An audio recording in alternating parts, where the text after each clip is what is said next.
An understudy gets her big shot on stage, but a mass maniac forces her to watch as he murders friends and colleagues. This Dario Argento movie has all the usual staples of the giallo subgenre, but we'd never seen it before, so join us for a night at the opera.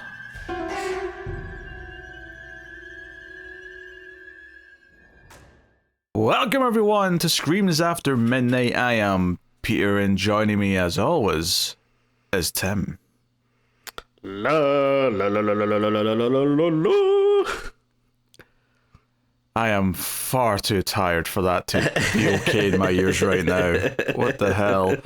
Well, Tim's head to that, what movie we're talking about today, but this is another vote winner, actually. We had a vote of 3 Argento movies for one of the episodes for October, and today the winner for that was Opera, which I had never seen before. This was an Argento that I think it was the only one in the vote that I hadn't seen, so I guess I'm glad it won, because it was an excuse to finally watch it. Had you seen this one before, Tim?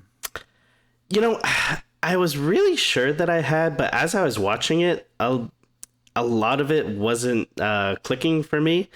So I don't know if maybe I just thought I had, or if it had been a long time ago, or I mean, I could have been, getting it mixed up with like, that whatchamacallit, Robert Englund, Phantom of the Opera movie or something. So I don't know. It was there was a few things here and there that I was like, I think I kind of remember that, but mostly it seemed pretty new to me.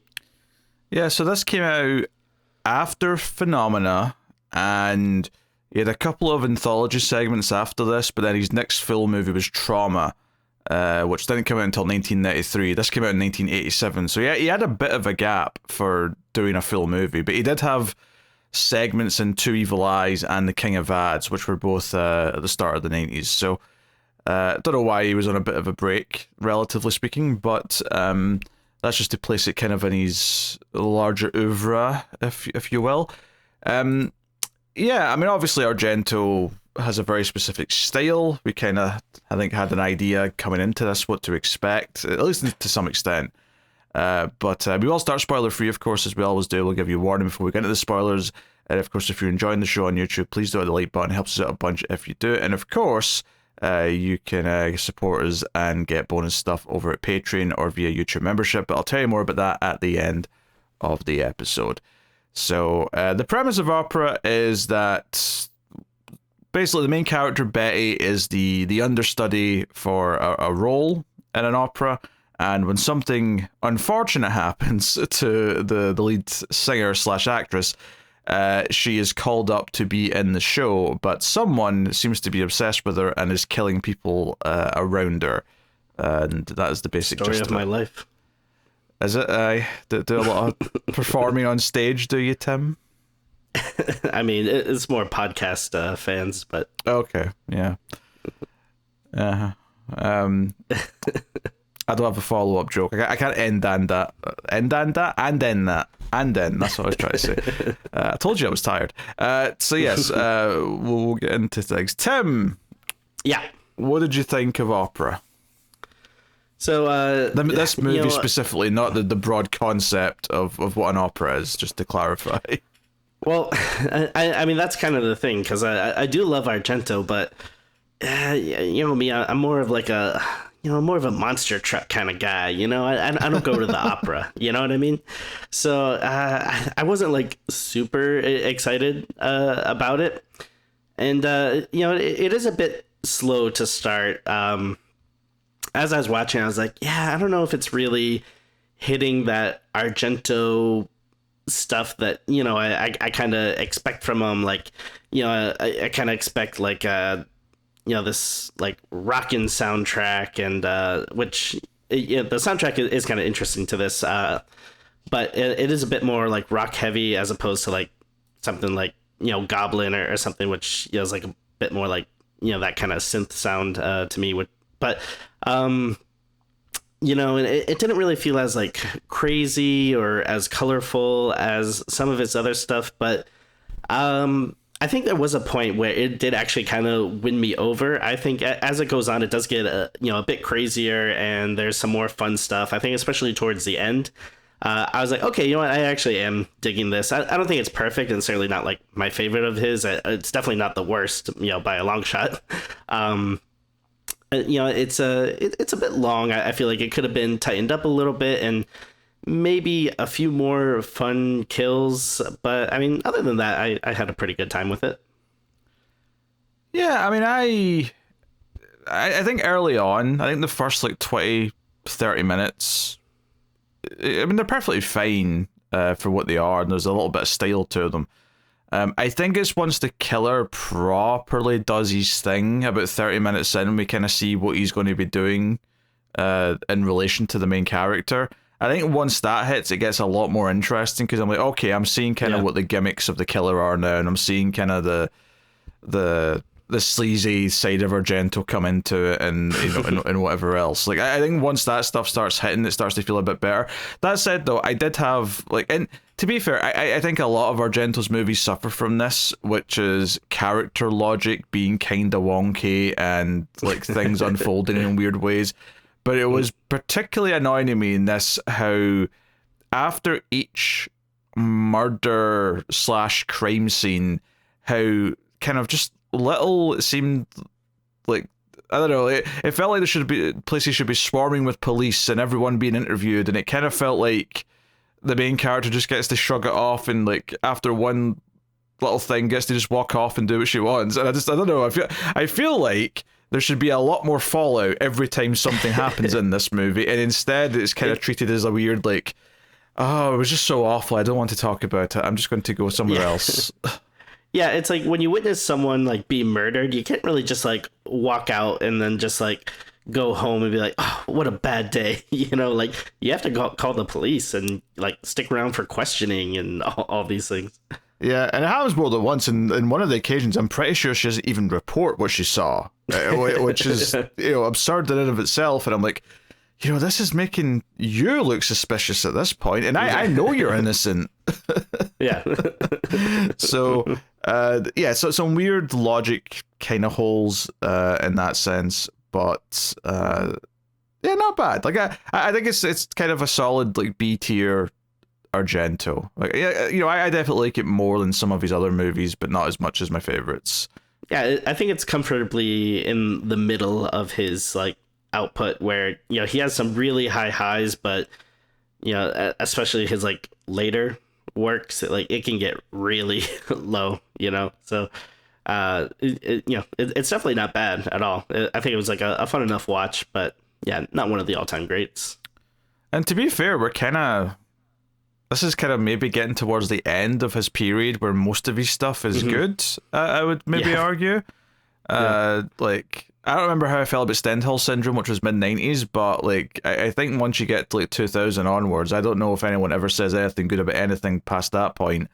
So I feel like this late 80s entry is kind of the end of and that's not to say that I like everything in that era either. Like a couple of movies before this is Inferno, which I remember not liking very much, but but no, I mean I think it's a solid movie. I think once it gets into like what makes it different to his other movies, because I think the first like half hour it's just kind of like, okay, this feels kind of Argento, but it doesn't really feel like it's doing anything kind of unique or fun or whatever. But once we actually get to the killer really doing stuff, it kind of feels like, okay, because there's some of the tropes are there, like we've got the POV shots of the killer, we've got like the killer wearing the black gloves, which is very giallo, all that usual malarkey. So but we'll get into all that a bit more in depth in the spoilers and whatnot.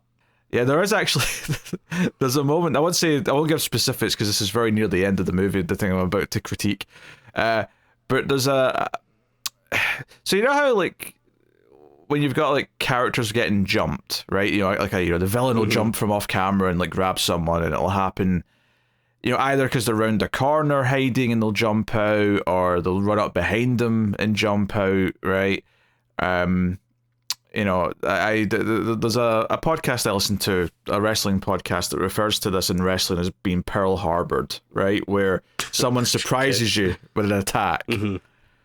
But it's silly sometimes when it happens from the front. Like, surely you could have seen them coming. Right. There's a really big example in this movie towards the end where the killer is able to jump out at someone even though there's no hiding space around, and it's from the front, and I'm like, where did they come from? I mean, we'll get into it in spoilers, but like the ending is bizarre. Like I think it has a pretty good ending, and then there's like this extra couple minutes, like 5-10 minutes or so that's like, wow, this is really weird. Like I mean, I guess it's kind of fun and it'll be interesting to talk about, but it just seems like pretty unnecessary. Yeah, it gets kind of weird, and I think as well that it kind of like it sort of suggests something that felt really out of nowhere, and then it kind of like backtracked on it, and I'm like, okay, fair enough, it's not real, but still, for a moment, I was like, this is coming out of nowhere movie. Like, you're not convincing me of this. So some weird leaps in logic, some of that usual stuff. Like a lot of these movies, especially up until this period anyway, it's kind of like, I would say most of the actors are clearly speaking English, so you're probably better watching the English audio, but you know, the dubbing's still not that great, but you can tell most of them are speaking English because it mostly matches up, but you can tell it's not their voice, though. You can tell they've been dubbed by someone else. There's kind of like a disconnect to the audio and the faces a little bit. Yeah, I think that gives it like a little bit of charm.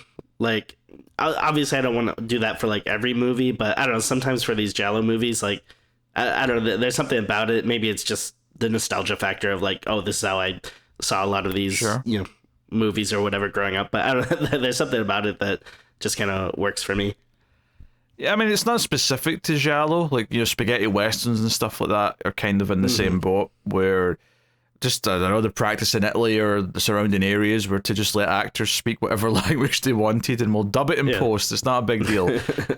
Although it does lead to kind of a weird thing here where some of the actors, or some of the characters, I should say, have like English accents and some have Italian accents.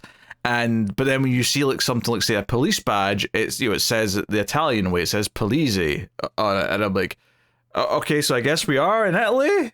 I presume. I don't know. There's a little bit of a weirdness to that as well. Yeah, I mean, I like the characters enough. The main character is fine. And then like all the people involved in the opera and stuff, like, they're okay. Maybe they don't stand out a ton, but it's fine for what it is.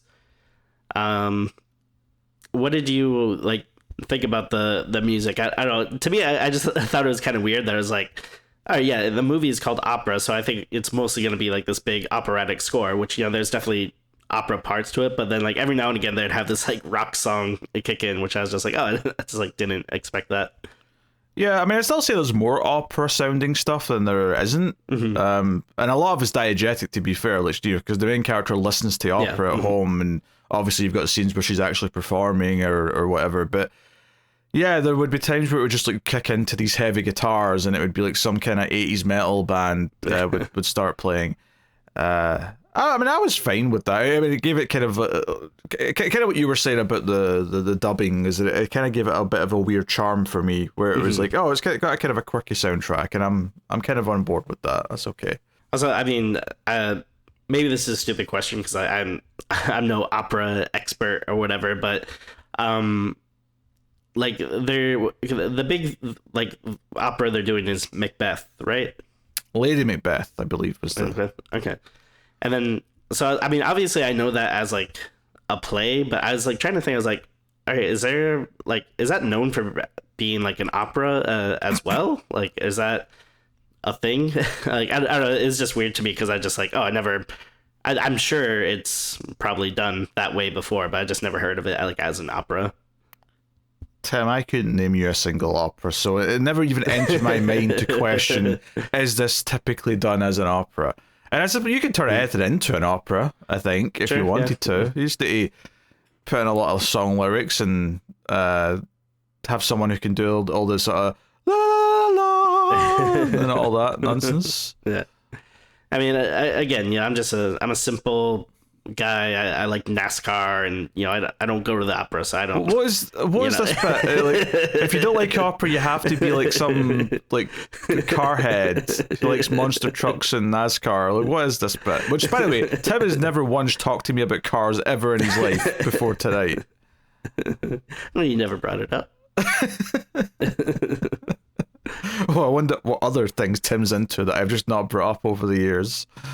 Do you really want to open that can of worms? Once you know, you can't unknow. Yeah, some weird kinky stuff, I'm sure. I'm sure that was ruminating in your brain right now. So, all right, I think we'll get to the spoilers. I think this one's a little bit tough to talk about spoiler-free because it is obviously a whodunit, like a lot of giallos, and it's kind of, a lot of the fun of it is kind of, I wouldn't say the shock value. I wouldn't say anything that's shocking to anyone who's a veteran horror fan by any stretch, but certainly like the fun of like seeing the weird stuff the killer does is part of the fun of the movie. So it's just be kind of weird to spoil that. So unless we say spoilers, and then we're in spoilers. So you've either seen the movie. Spoiling my ears, I'll tell you that much. But yeah, so we can get into things. So can we just explain the backstory of this movie? No. Which is mostly revealed at the end, to be fair. But it's the sort of thing where early on there's like a really, and this was where I was like, oh god, is this movie going to be like annoyingly like obtuse? Because there's a scene early on, it turns out to be a dream sequence because she has it again later and we see it more fully. But there's a scene where it seems like a woman is being killed, and I thought, wait, are all the kills going to be like this? Because it was just kind of vaguely suggestive that she was being killed, and she was screaming in slow motion, and like, are they all going to be like this? And they aren't. It's just because it's a dream sequence, because the main character, Betty, has this recurring dream where, and this ties into what the killer ends up doing repeatedly throughout the movie. Her mother, in the dream, is like tied to a post or something and watching a killer murder a woman and getting off on it. Like, she enjoys watching this and gets some satisfaction of it. And that's actually what the killer in this movie like forces Betty to do. He ties her up standing and makes her watch a kill. And notably, the most visually distinct part of it is that he tapes like a sheet of like little needles like underneath her eye, so that if she shuts her eyes, it'll stab the upper part of her eye. Well, not her eye, but her eye kind of brow, if you will. Yeah. So this seemed really familiar to me, and I'm wondering if maybe if I hadn't seen the movie before, if I had just seen the scene, or if it's just so evocative from like the box art of the movie, if I just like recognized it from that. Yeah, I mean, this is crazy, and honestly, it's pretty effective, like, because they get really close to the eyeball, and I don't know, eyeball stuff is usually a pretty easy thing to make me squirm a little bit. So I was watching this going like, ooh, oh, too close. Yeah, because it never touches the eyeball, but yeah, you get close-ups of it's almost like prison bars like little prison bars right in front of the eye. Yeah. Right, so you get this close-up of that, but you also get like a POV shot of her where you get like the four like out of focus bars in front of her eye, or in front of the camera, I should say. And I think that looks really good. So no, it's very visually distinct, and for me, like when we get to that first scene where he does this to her is when I think the movie gets interesting, where it like kind of picks up. But the reason why I'm explaining this is because this killer who used to do this for her mom, because this was all a real thing that happened, is trying to force her to do it, because he believes it's going to give her sexual gratification, which notably, by that point in the movie, we've found out that she is, I mean, I don't know, is impotent the right word for a woman? But she can't orgasm, right? I mean, she's had sex, but she's never like finished, she never gets anything out of it on that level. Oh no, just going against that, famous thing that we all know about opera performers being very horny and always having sex before a performance. Yeah, I'm going to strike that up to one of those weird Argento lines of dialogue that he's just pulled out of his ass. But yeah, she is told that don't opera singers all have sex before they go out on stage to like relax their voices? What are you talking about? Yeah. Opera performers and podcasters, the two people that do that. Yeah, there's also another line in the movie. It's the director's talking to her not too long after that this first big kill scene, where he just casually mentions about jerking off a lot before he shoots the movie scene. Yeah. And part of me just wanted to go, yeah, I always jerk off before we start our podcast. But he just casually says that. Yeah, he just does like, oh yeah, this is a showbiz thing. Yeah, we all just get off before we actually do our work. Puts us in a nice relaxed mood so we get through the day easier. Anyway, the thing so they do it in Italy. The thing I was getting at is that I'm remembering. Okay, so this thing about her being repressed, or I don't even, again, repressed not even the right word. She's not like anti-sex. Like she even tries to have sex in the movie with someone who she makes googly eyes at. She just doesn't get to a climax. The movie never like pays this off. It's not like an arc where she finally gets to unlock that later on or something. It kind of feels like. Do you think at the end when she helps the lizard out that she should have like just started orgasming? I don't know. Like either you do it in a healthy way where it's like, oh, she's finally able to do that, and you can tie that into what's going on with her character, or you could make it part of the sort of the weird part of the movie that maybe later on in the movie she does kind of get an orgasm from the bad stuff and she feels like conflicted by that because oh no, like I don't want to get off at this, I want to get off at normal things. But it felt like they never actually did anything with it. It was just like a weird setup for like, oh, the killer's trying to unlock her orgasm potential, and like, did the killer know? She wasn't like, because I don't think the killer knew or would care. Like, I think the killer cares about making her turned on by the killings. I don't think he's coming at it from the perspective of, oh, she can't have an orgasm. I'll fix that. I'll know what'll cheer her up. I know what'll get her juices going. Sure. I mean, it seems like maybe he had been watching her for at least a little bit. I don't know if he overheard something or something. Maybe that was his goal or something. I don't know. But yeah, I mean, more than anything, like you said, it's probably like just some of that weird Argento logic.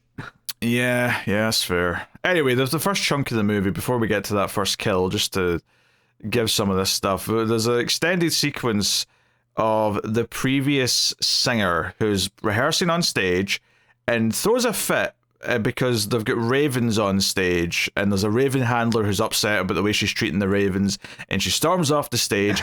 And this is very stylistic in that they do it all from her POV. You never see her face the entire time, and she's kind of walking backwards given the way she's looking as she's going out the building.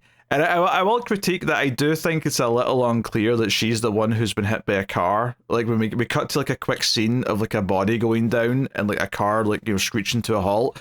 It's a bit unclear who it's happened to. We actually do need the next part, which is her manager or agent running into the building and yelling, "Oh no, the fabulous Mara has been struck by a car." I'm glad you told me, because it wasn't that clear who that just happened to be honest.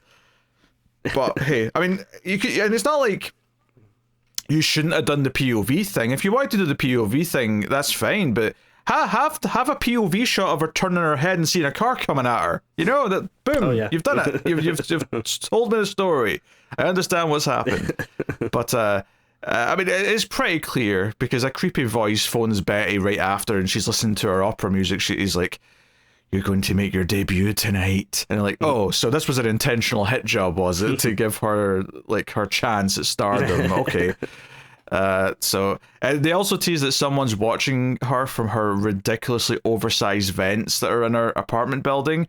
Although it turns out later to be not the killer that's doing this. This is actually another character who's going to be around later on.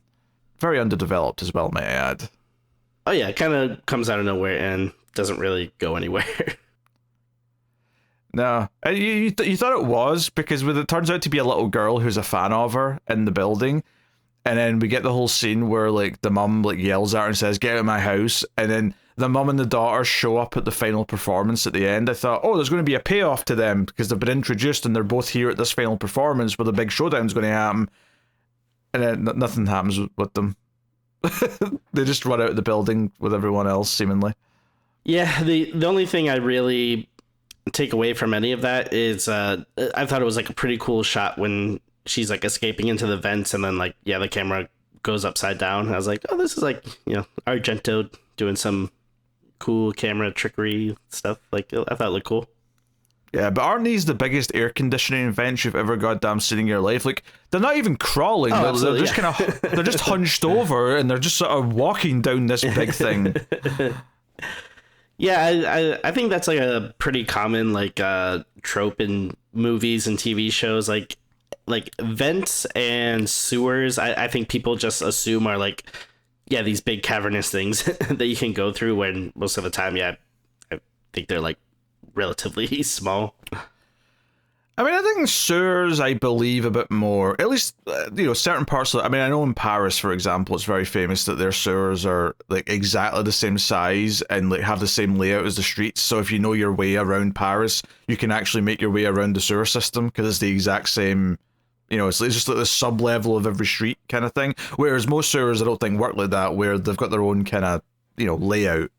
And I mean, I might be misremembering this. I thought like, this is a long time ago, but I feel like I remember watching some show, and maybe they're talking about like some myths about like, oh, what happens when you flush stuff down the toilet, and then I thought I just remember like them saying like, oh yeah, like the sewers aren't really as big as people think, and like you can't really have like people go down there. I mean, maybe they're just talking about like a lot of the pipes and stuff, or I don't know, maybe it depends on certain areas or like cities, like that might have bigger sewer systems or something. But yeah, probably depending on where you are, like, but that might not be as big as people think. But at least with the vent stuff though is probably more accurate, where like most of the time I don't think you could just like be crawling around and stuff in them. Yeah, and that's crawling, which is already unrealistic. Again, they are just hunched over in this. Like, this is this is basically a hallway between the walls. I mean, it makes for a good visual as the camera's pulling back as they're going down them, but it definitely does stick out as being kind of ridiculous. I think their way to try and justify it is there's a couple of lines about this being a really old building, really old-fashioned, and I'm like, I don't know if really old buildings like accounted for air conditioning. Never mind, right? Yeah, in this absurd like way. But okay, I mean, for whatever. She gets to the gig. She's hesitant to take it. She's making googly eyes at the stage manager, who she ends up spending the night with after the show. But during the show, her first kill's not like a proper kill, because there is a kill during the performance. Where the killer is like caught in one of the box balconies that he's not supposed to be in. So the stagehand gets like his head like impaled in the coat hanger on the wall, and that's just an okay little bit. It does actually the killer knocks off like a lighting rig when he does this, and it kind of falls to the ground, so it interrupts the performance. Everyone freaks out, but then they continue with the show. And this is another example actually of like, okay, I get that they don't know someone's been murdered. They think a lighting rig's just fallen down. You'd think someone would go up to check where it fell down from, which is where this body is. And the only aftermath we get of this guy being killed in the opera house is that after the show, when everyone's congratulating Betty on like a great performance, oh, you were fantastic, the floor manager dude just casually mentions, oh yeah, one of the stage guys died tonight. It's wild. And that's it. Like, it was like, because there's like a policeman who shows up, right? Who like she thinks is just a fan, and she offers him an autograph, and then she seems almost betrayed when it turns out he's a cop.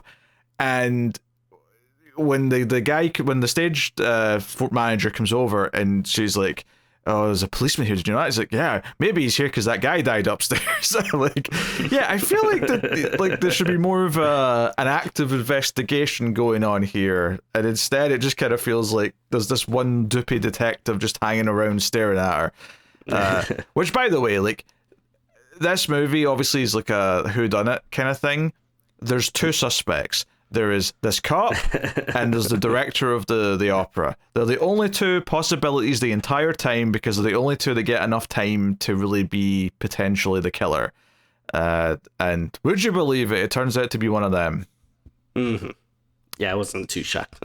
Yeah, I mean, honestly, there's not too much to say before the first kill other than that, except for the fact that the killer goes to like where her costume's been kept and like rips it and puts a bracelet into it. But while he's doing that, some ravens that are being kept in their cages get loose, and he has to kill a couple of ravens.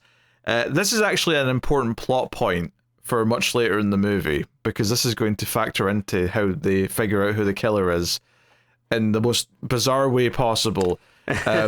Basically, someone banks on the fact that the ravens are going to remember who he is and want revenge for killing their brothers. And would you believe it? It works. Son of a bitch.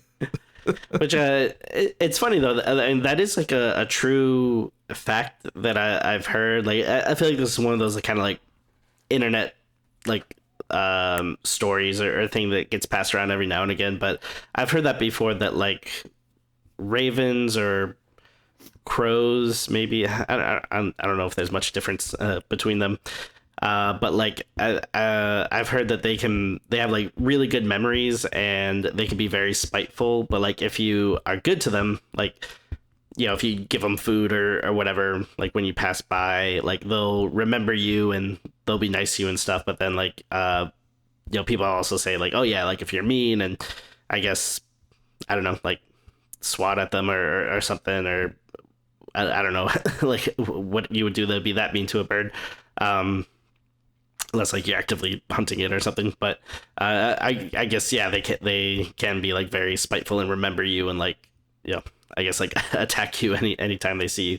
So I thought that was a pretty good payoff, and this was a big thing that made me think like, okay, I probably never saw this before, because this ending is wild. Like I feel like I would have remembered it. It was like I mean, I guess, you know, we're jumping ahead a little bit, but like it was really funny to me when like the director's like, I think the killer might be here tomorrow, and if he is, I have a little bit of a plan. And you're like, okay. And then I thought like and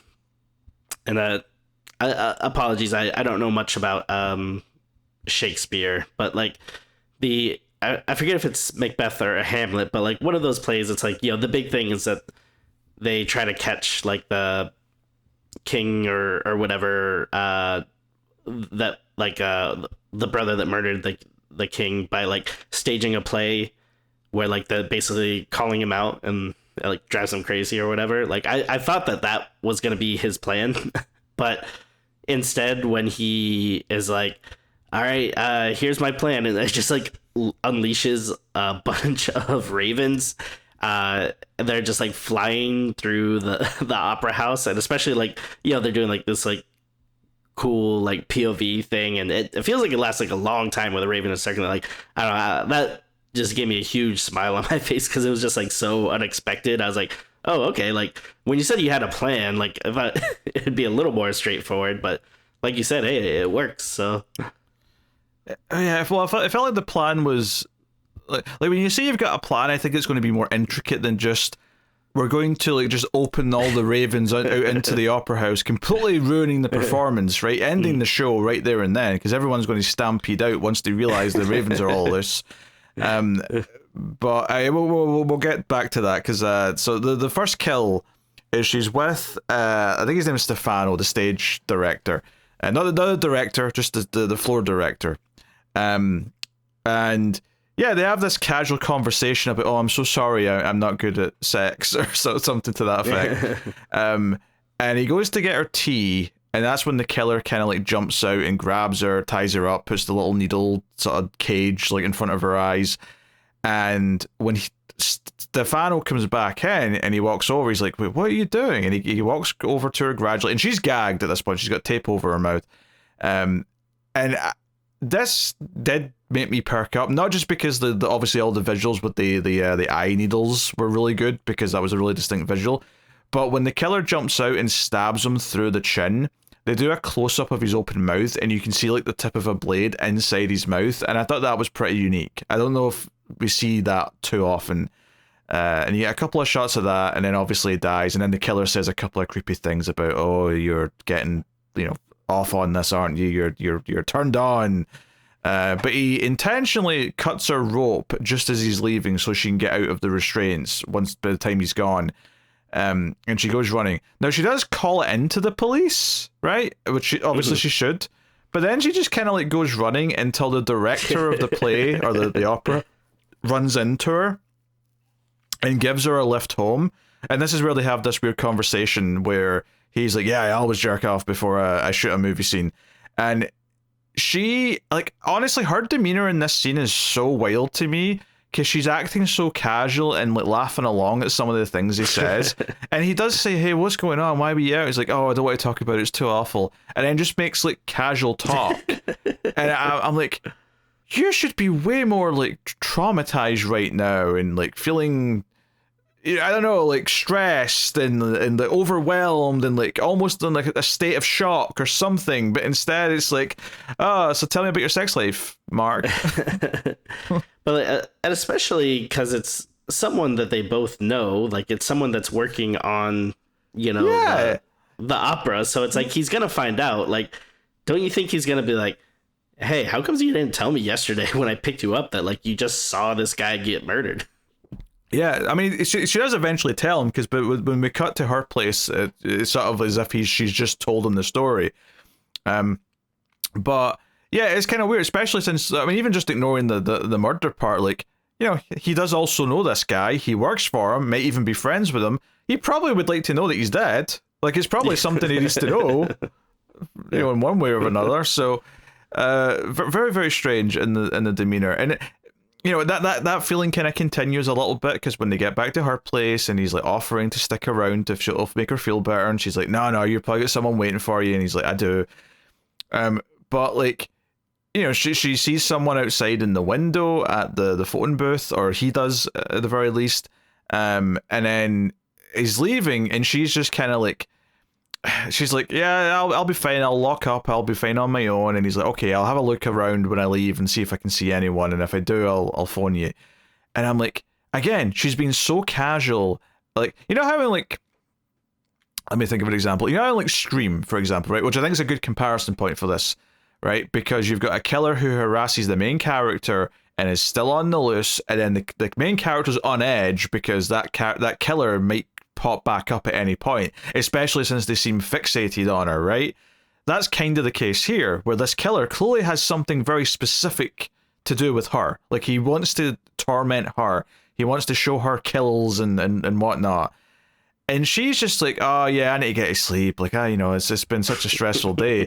And I'm like, you should be terrified of being on your own, that this killer's still out there and clearly has intentions to do more stuff to you. So again, the demeanor and the way the characters are written after the bad stuff starts happening in this movie is wild to me, and it does make it interesting. It does, like, arguably it would be a duller movie if I wasn't sort of thinking these things in between the big kill scenes, but worth mentioning at the very least. Oh no, absolutely. And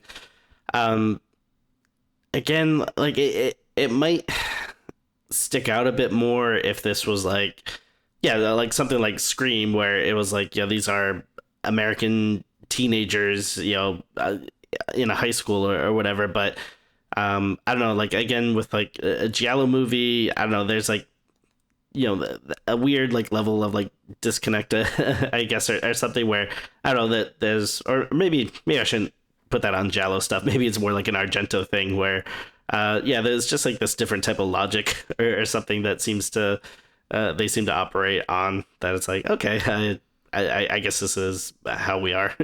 The one that my mind always goes back to, this is a movie I really like. It's probably my favorite Argento movie, is Tenebrae, where early on a woman's caught shoplifting and she just makes a deal with the security guy in the store to have sex with him to let her away with it. But it's not like a right there and then thing. They arrange a date for later. It's like, I think this would be mutually beneficial. I get away with the crime and you get to have sex. Can we shake on that? And he's like, yes, that sounds like a good idea. And they shake on it. It's like such a, like, I don't know, like civilized like agreement. I don't know. It was just a bit, when it's effectively, it's like a porn scene idea almost. Like, oh yeah, you've been naughty. Now I get to do what I want. Kind of. No. We shall shake on this as two adults. We've made a business deal together.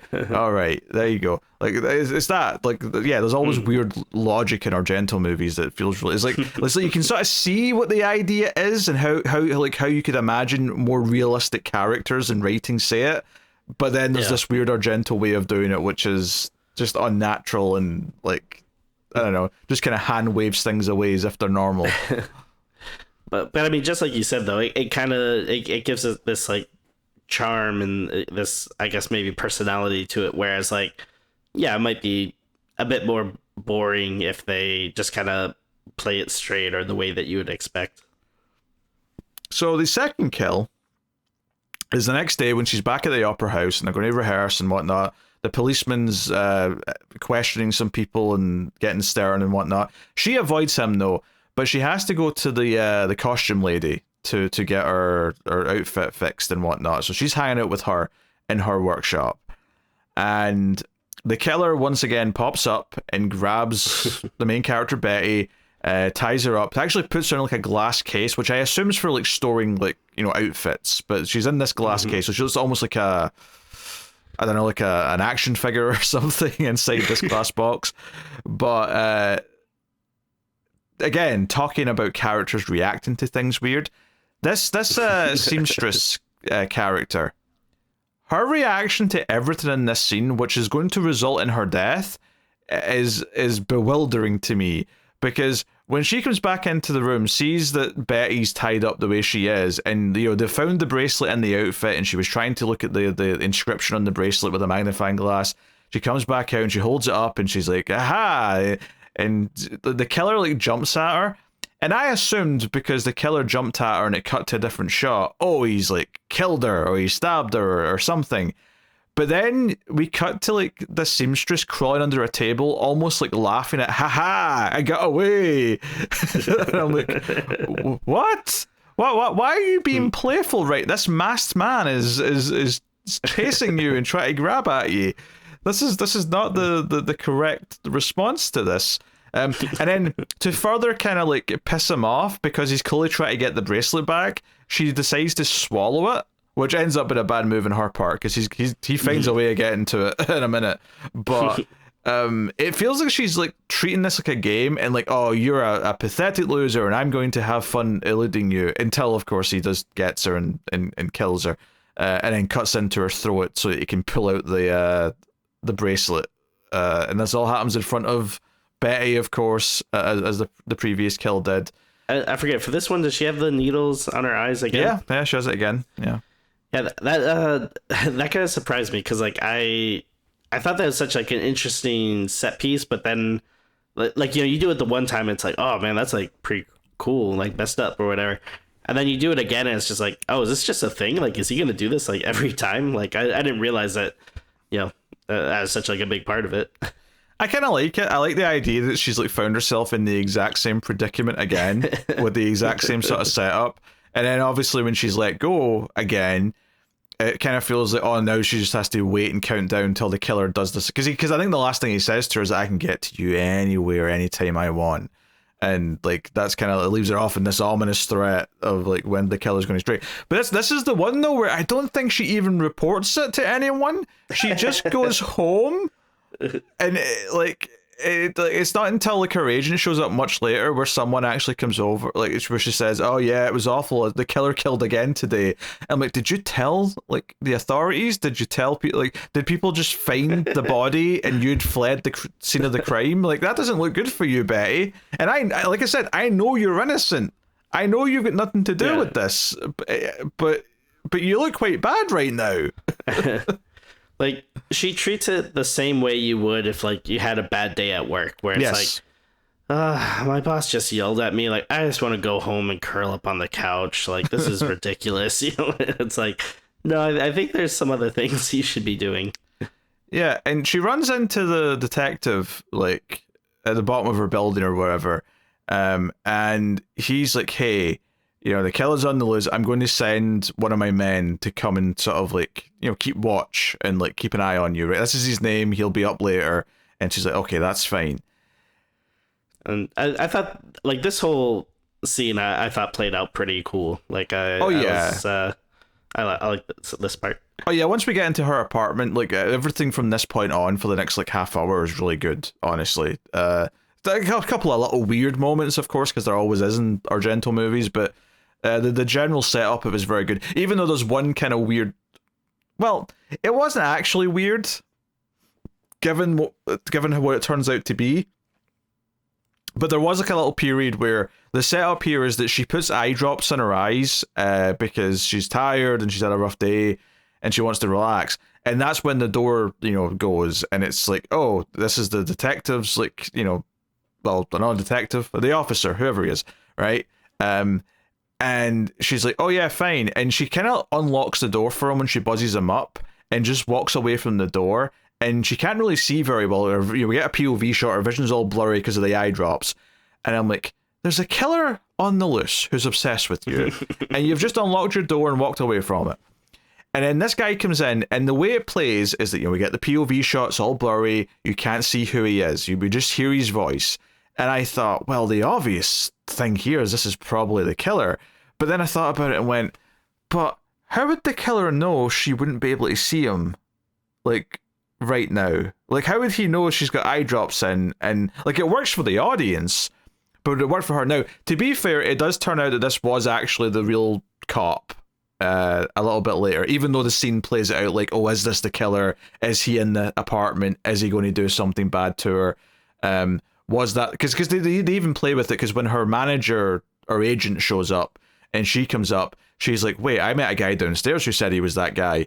And they're like, oh no. And they get really scared of like this guy that was in the apartment.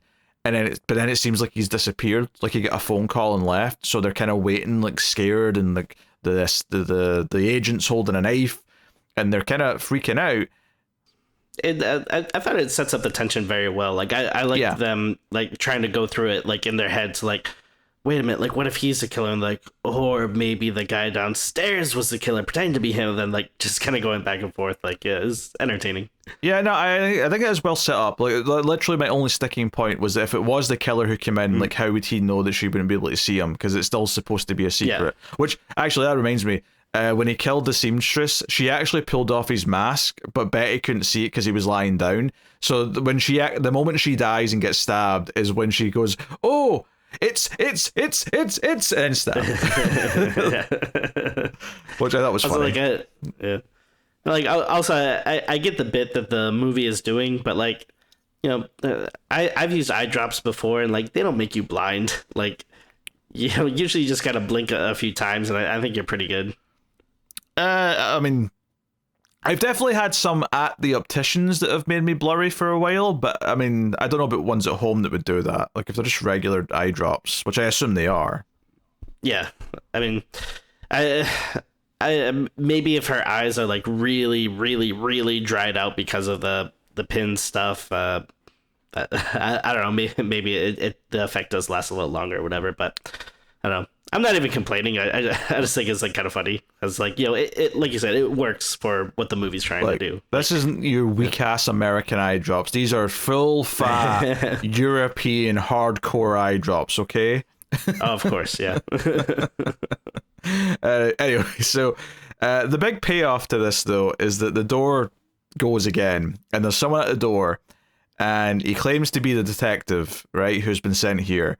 And the assistant, I keep saying the assistant, the agent slash manager, she goes up to the door, looks through the peephole and says, hey, who are you? Go away, blah, blah, blah.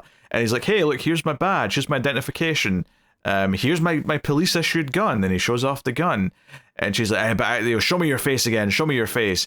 And it's when she says that where he just turns the gun to the peephole and just shoots her through the peephole, which I thought was a really cool little payoff. It felt like there was a good minute of tension of her talking to him and him trying to convince her that he wasn't dangerous, and then just the second it was like, no, show me your face, that's when he turned the gun and just shoots her through the peephole. Yeah, and it's a crazy shot too, because like they do like a close up of the bullet going through. They do, yeah. Like, It looks pretty cool, actually. Yeah, actually, I'm not sure how. I mean, I assume they built like a. What's the opposite of a miniature? A maxiture? Like, did they build like a sort of like basically the kind of similar mechanism to the inside of a like a peephole, and like fired like a physical bullet through it, kind of thing? I mean, I kind of assumed that maybe they had like some type of prop bullet that they, were like not an actual real bullet or something, that they were just kind of moving through there. But I mean, I have no idea, but the effect ends up being cool. Yeah, I assume you wouldn't be able to get the shot in a real peephole. Even if you cut it in half, it would probably be too small. I have to assume they built something like a bigger version so they could get this shot. But I mean, I'm just guessing. I really don't know. But it was cool, and then it looks quite bad when she like her head just pops back and she like falls to the ground. It's like, oh shit. So we get the whole like sneaking about the apartment again, hoping that he won't get in. Running away from, and then the actual detective shows up and with a knife in his back, and because of the clothes he's wearing, you realize, oh, this was the guy that was in before. That this guy did come in when her vision was blurry. That was the real cop that was sent to help her, and he left for whatever reason, and came back. But he's got a knife in his back now. He's dead, and the killer's now coming after Betty, chasing her around the apartment. And this is where the little girl in the vent sort of says, Betty, over here, you can get out this way. And like she goes up to the vent, and because earlier on the start of the movie, you see like a figure like behind the vent watching her, and it's kind of like insinuated that it's the killer. It's like, hey, this creepy stuff's happening, someone's watching her, it's probably a killer. Oh no, it's a little girl who's a fan. And she even says to her like, oh, I watch you often, I love your singing. And she's like, oh, thank you. Don't say thank you to that. She's been stalking you. She's literally watching your bedroom. Come on now. Yeah, when they get to her apartment, her mom is like not having it. Like she's so angry that she's there.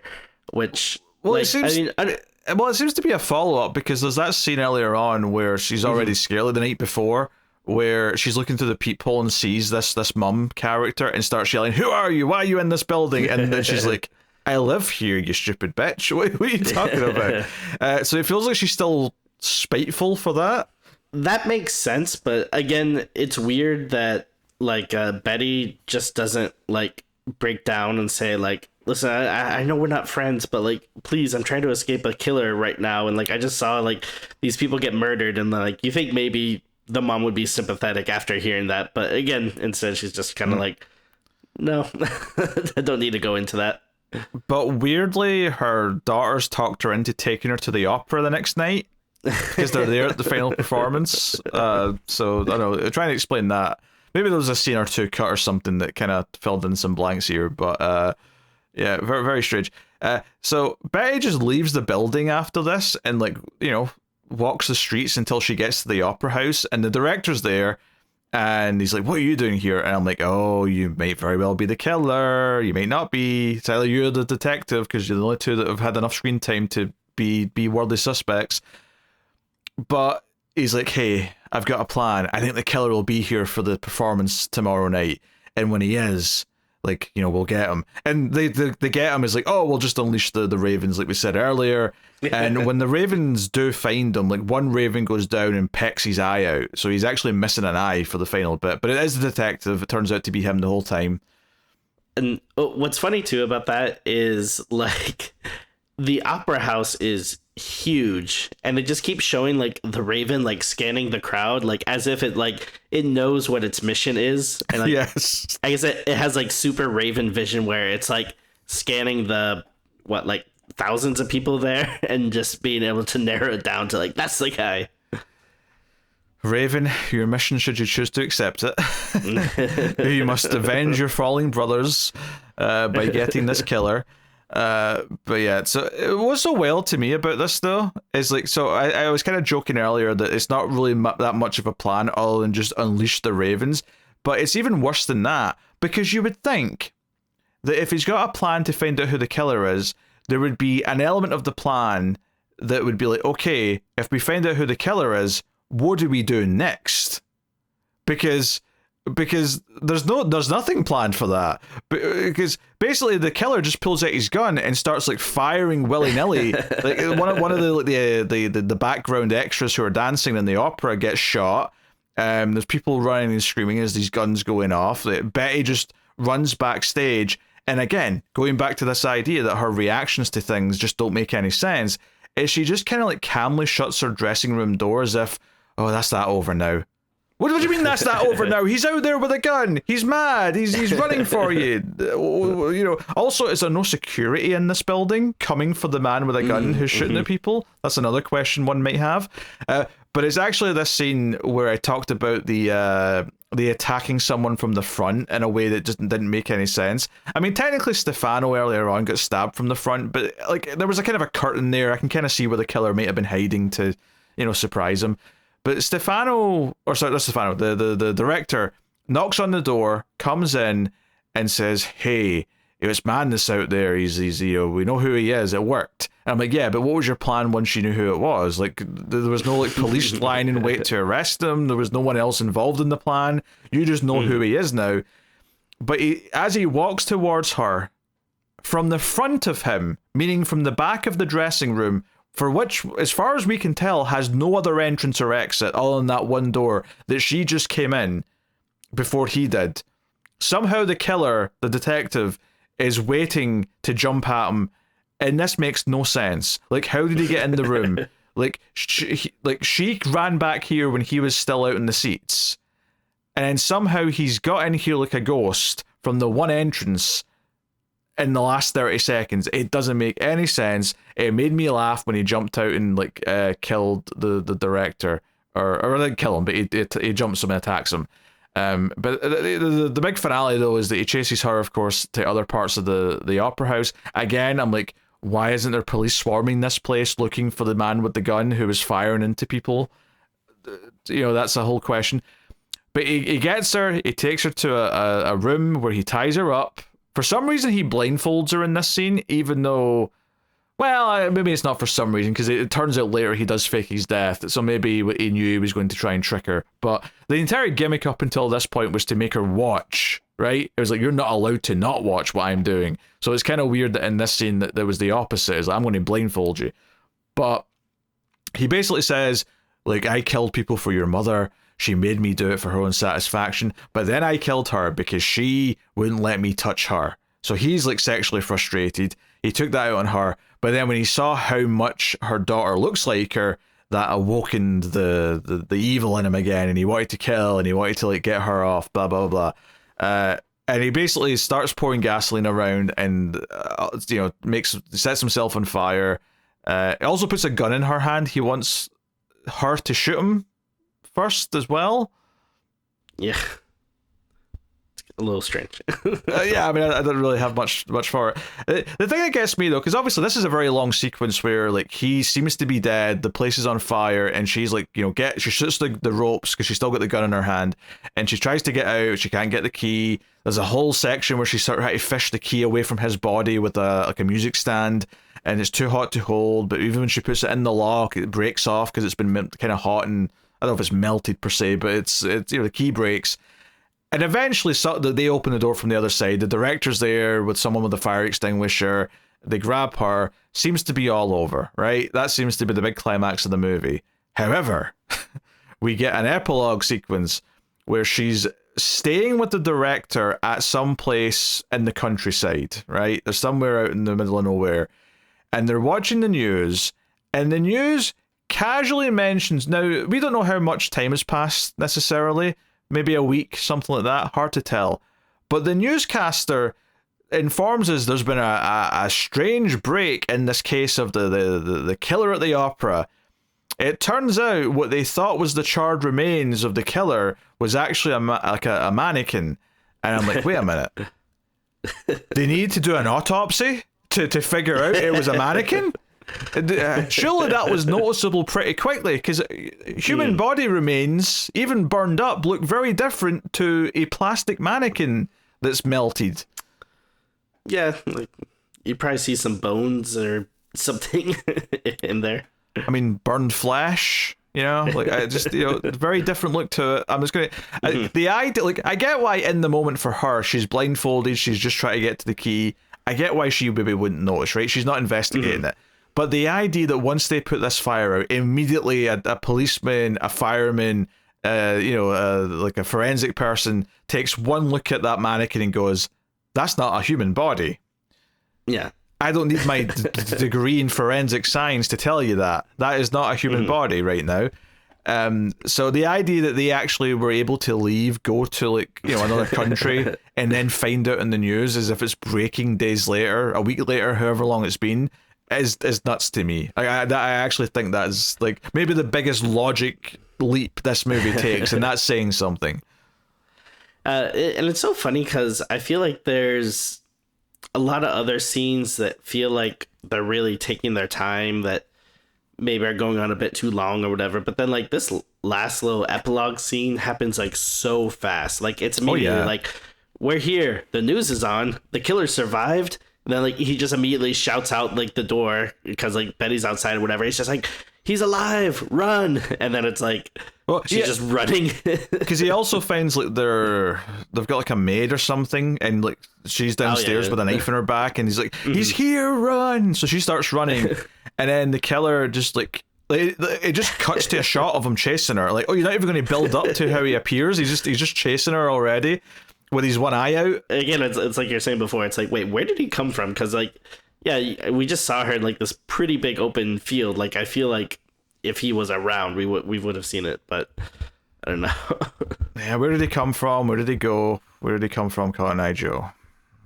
I mean, they should have started playing that as soon as the chase started.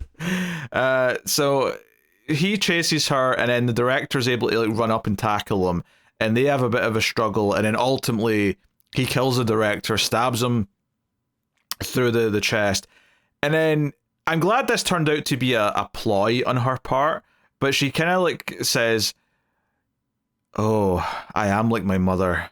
I wanted you to win.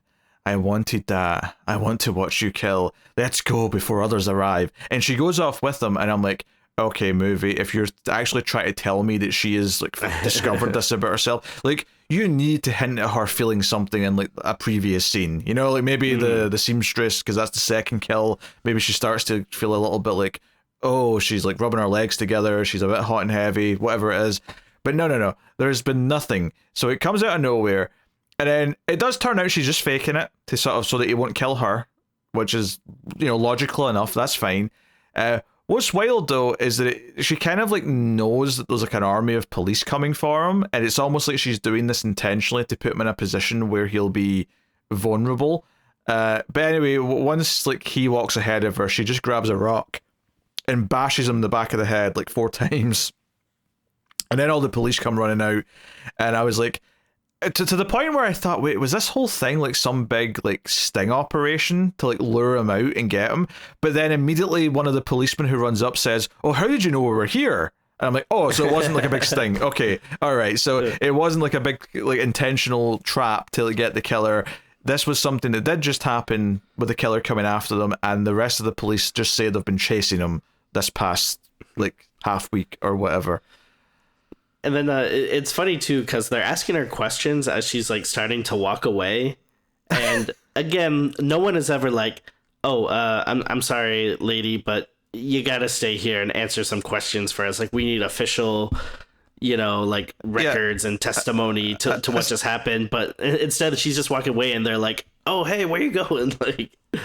Yeah, a statement, like, but we know it's been well established at this point that she has no interest in waiting around and talking to the police whenever a murder's happened.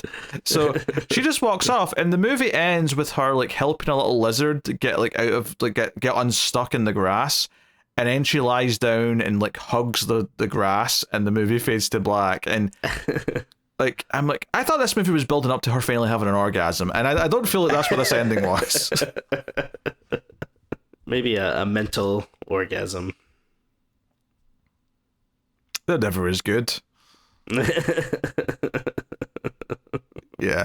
I mean, it sounds like I'm making fun of a lot of things, and there is a lot of things and a lot of weird logic to like poke at, But to be fair, there's good set. Like I think the first kill where she's like tied up and the guy gets killed with the blade through the chin, that looks great. I think the visual of her with the little bars over her eyes looks great. I think the second kill's kind of fun as well because it's like that, but amped up a little bit. I think all the stuff in the apartment with which one is the killer? Like, is it the guy that was here first? Is it the guy that's downstairs now? The death of the assistant character. Like, I think all that stuff is really fun. And then the climax with the ravens and then the fire and all that is good fun too. So there's a lot of good set piece sequences in this movie. All the logic linking them together is absolutely nonsense and batshit insane, but there's a lot of good sequences.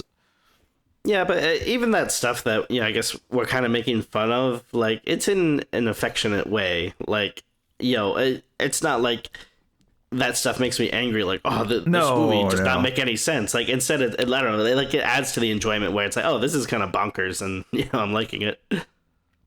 Yeah, I mean, don't get me wrong. I do think you could do a more serious version that doesn't have this weirdness and would still work if it was really well directed. But we got this weird beast of a movie that's very stylish, has this weird logic, and has all these other things and whatnot. And yeah, I think maybe the biggest actual critique I would give it is that between saying that she is sexually impotent and then talking to the director about sex and tying it back into what her mother liked for sexual pleasure, it does kind of feel like they never really pay it off with her in any way. Whether that's her finally having some kind of sexual satisfaction, or maybe being more disturbed by sex than she ever has been because of these experiences, and it's like kind of messed her up for life kind of thing, or whatever. Like, it doesn't feel like it actually builds to anything in the second half. And it really lays on thick in the first half because you've got all the things what the killer says to her, the conversation she has with others, both like the guy she had sex with and the director. It feels like all these it's setting up a theme, like a core idea that this is about her, like, not being able to do that, and then like the maybe the killings will awaken it in one way or the other, either for better or worse. I mean, nothing about it is good, obviously, but like, I don't know, maybe it'll finally make her be willing to feel that or unlock that block in her brain or something. I don't know, but it feels like nothing actually pays off from that. It never quite happens. So I don't know. It feels like it's the central thing the movie sets up for the character and then doesn't actually do anything with in the back half. So I think that's been my like serious critique of the movie. Other than maybe just it could have been tightened up a little bit. It's about an hour and 50.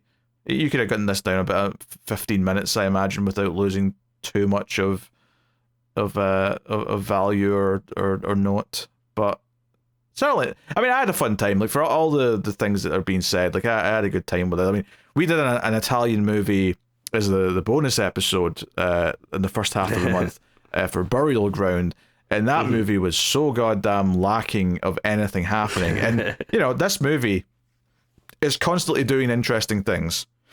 Even if they're kind of silly or weird, it's constantly got stuff going on to get your mind thinking and talk about, and there's a lot to get into. There's a lot happening, whereas it very easily could not be the case. And I know that sounds silly, but just because the last Italian movie we watched was like devoid of plot or characters or anything resembling kind of like action, this just was a much more enjoyable movie in every account than that one was. Oh, for sure. Yeah, like it's not perfect by any means, but I had a decent amount of fun with it. The biggest critique is what you're saying. Like, just probably need to be tightened up a little bit, but like when you kind of are looking back on it and thinking about some of the more like crazier parts or the parts that like kind of stood out, it's like, oh yeah, like that was really fun, and oh yeah, that was like a cool like a kill, or the way they showed that or whatever. So it's pretty good. Yeah.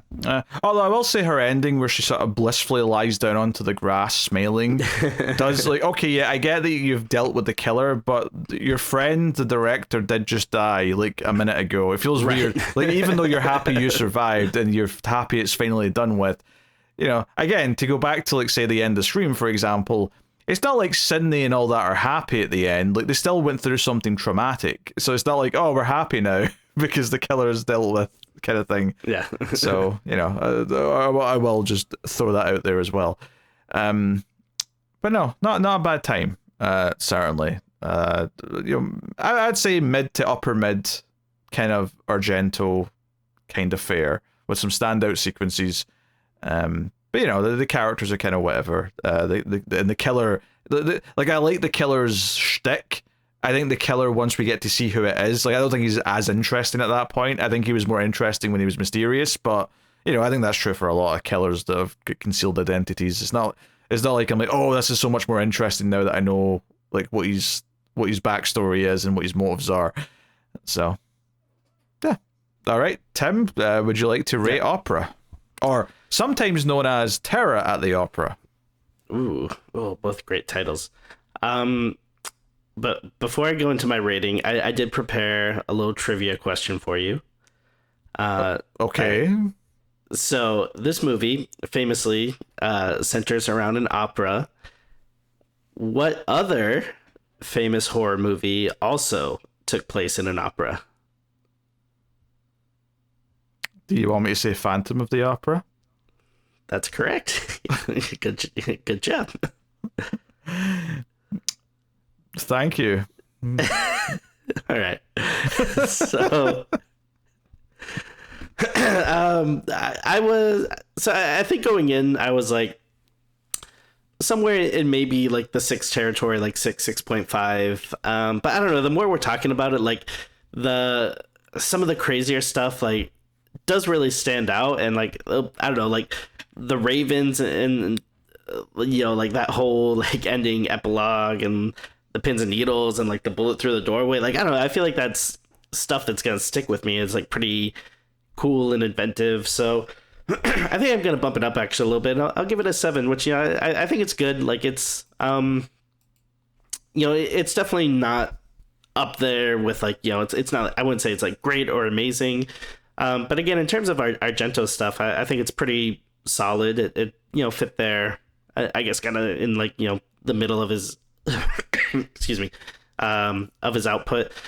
Although I probably have to like sit down and really look at his whole filmography though, because you know, I'm not sure like how many duds you know, he's had after this. So I mean, maybe this one is a bit more upper tier, but it definitely doesn't hit like the highs of, you know, some of his more like, you know, famous stuff or whatever. But it's a fun one though. I'm glad that we watched it. Yeah, I mean, I had a good time. I'm glad, you know, it's always nice to cross off a movie like this that's, you know, maybe not one of the ones that always come up when you talk about Argento, but it's one that I've definitely heard of, because he's definitely got some movies from like the 90s and 2000s where I'm like, I don't even, those names don't even ring a bell. But I've heard opera be brought up. I've heard opera be mentioned. I've seen the cover or the poster, and it's nice to finally cross something off the list like that. And I had a good time. I'm kind of hovering a similar range where I'm kind of like you know, I'm kind of tempted to go with a 7 as well, although I might check it out and just go 6.5. But it's kind of in that, you know, pretty decent to good kind of range, but it's definitely in a very specific, like, you know, if you hate Giallo and Argento movies, you'll hate this too, because you know, it doesn't solve any of the problems with that. If you see charm in those things and you enjoy those things, you'll get a lot out of this, I imagine. But it's definitely, you know, not breaking the mold for that stuff. But it does have memorable sequences, and I did have fun with those things. So, I'll